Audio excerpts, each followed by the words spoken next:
Dimension W. En 2072, le monde a trouvé une solution pour les problèmes liés à la consommation énergétique grâce aux coals qui font maintenant office de batteries et autres systèmes d'alimentation. Cependant, il existe des trafics illégaux de ces coals et Kiyuma Mabushi, notre héros, malgré être peu fan de cette technologie, gagne sa vie en récupérant des coals illégalement. Mais alors qu'il était en chasse de nouvelles ressources, il fait la rencontre d'une mystérieuse jeune fille du nom de Mira qui se trouve être en réalité une androïde recherchée. Cette rencontre va alors complètement changer son quotidien. Très sympa comme animé, il y a des scènes d'action énervées, mais si vous aimez plus lire que regarder, je vous conseille plus le manga. L'anime a pour genre action, drame, science-fiction, seinen et pour thème chasseur de primes robot.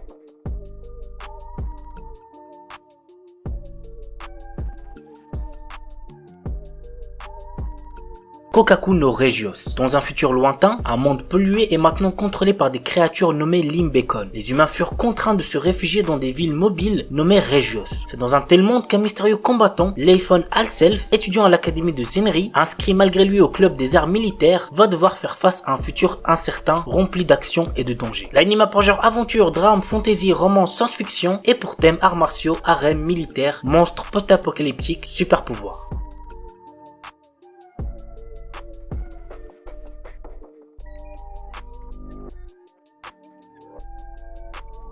Et on termine avec Owari no Seraph. Un étrange virus est apparu sur Terre et a tué tous les êtres humains infectés âgés de plus de 13 ans. Par la même occasion, les vampires ont envahi le monde et asservi l'humanité. Hyakuya Yushiro est un jeune garçon qui vit avec le reste des enfants de son orphelinat. Ils sont néanmoins traités comme du bétail par les vampires. Malgré sa captivité, Yushiro a de grandes ambitions. En effet, il rêve d'anéantir tous les vampires présents sur Terre. L'anime a pour genre action, drame, fantastique, shonen, surnaturel et pour thème démons, famille, post-apocalyptique, vampires. Yu Yu Hakusho. L'histoire nous entraîne dans les aventures de Yusuke Uramichi, un adolescent voyou qui devient détective du monde des esprits et est doté de pouvoirs qui l'aideront dans ses différentes tâches. Aidé de Botan, la passeuse d'âme, Yusuke s'entoure rapidement de fidèles compagnons qui l'aideront dans sa quête de justice, aussi bien sur Terre que dans l'au-delà. L'anime a pour genre shonen, action, aventure, comédie, surnaturelle et pour thème arts martiaux, combat, démons, tournois, yokai.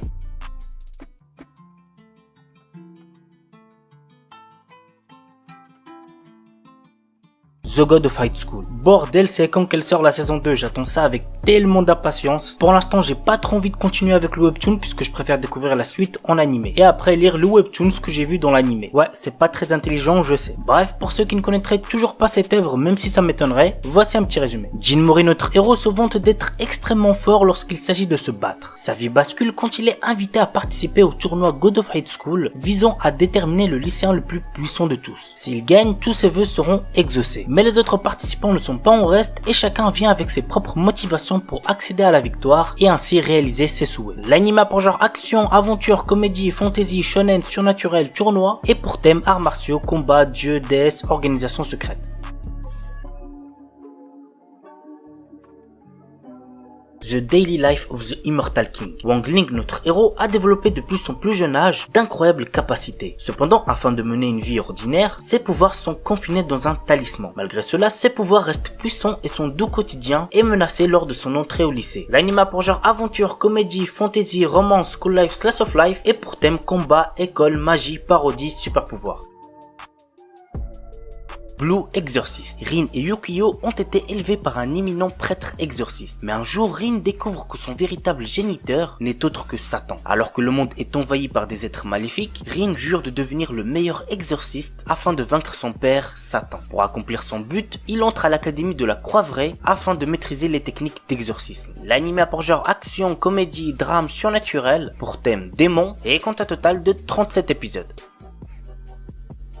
Tower of God. Au sommet d'une tour gigantesque dont 135 étages sont connus, se trouve absolument tout ce que l'on peut désirer dans ce monde. Cependant, tout le monde ne peut pas effectuer l'ascension. Seuls les réguliers, des personnes qui ont été choisies par la tour, le peuvent. Ainsi que de très rares irréguliers qui ont ouvert la porte de la tour par eux-mêmes. Ces derniers sont généralement des êtres puissants qui bouleversent la tour, engendrant de terribles événements. Nous suivons l'ascension de Bam, un jeune garçon irrégulier qui se lance dans la tour à la poursuite de son amie, Rachel, qui représente tout pour lui. L'anime a pour genre action, aventure, comédie, drame, fantasy, mystère, pour thème amitié, rêve, et compte un total de 13 épisodes.